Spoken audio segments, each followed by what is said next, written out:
দুই ছেলেরই কিন্তু দুই রকম পছন্দ। একজনে পছন্দ করে পিঠের মাছ খেতে, পাঙ্গাস মাছের, আর একজন পছন্দ করে মাথা, লেজ, পেটের মাছ খেতে।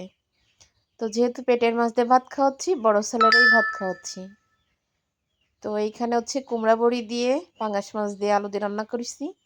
ওরে খাওয়ায় রেখে ছোট ছেলে নিজে নিজেই খাইছে।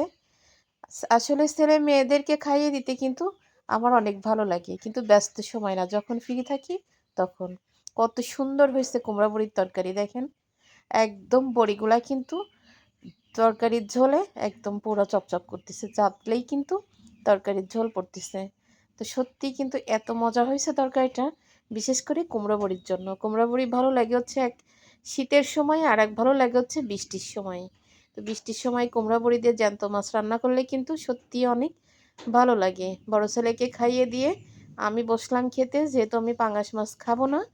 উস্তে ভাজি দিয়ে আর হচ্ছে ডাল দিয়ে ডিম দিয়ে রান্না করেছি, ওইটা দিয়ে খেতে বসছি। সাথে আমি 3টা ওই শুকনো মরিচ ভাজি করে নিয়েছি।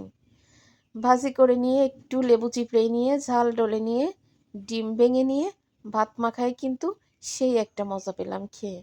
আসলে প্রথম যখন ভাত মাখাচ্ছি তখনই ছোট ছেলে পাশ থেকে বলতেছে, জাম্মু আমার একটু ডাল দিয়ে ডিম দিয়ে ভাত মাখায় দিও। তো ওরে ভাত মাখায় আগে প্রথম 2 গাল ভাত মাখায় ওরেই দিলাম, যেহেতু পাশে বসে আছে ওরে দিলাম। বাকি ভাতগুলাই কিন্তু আমিই খেলাম। এত মজা হয়েছে, বৃষ্টির দিনে ডাল, ডিম, শুকনা মরিচ।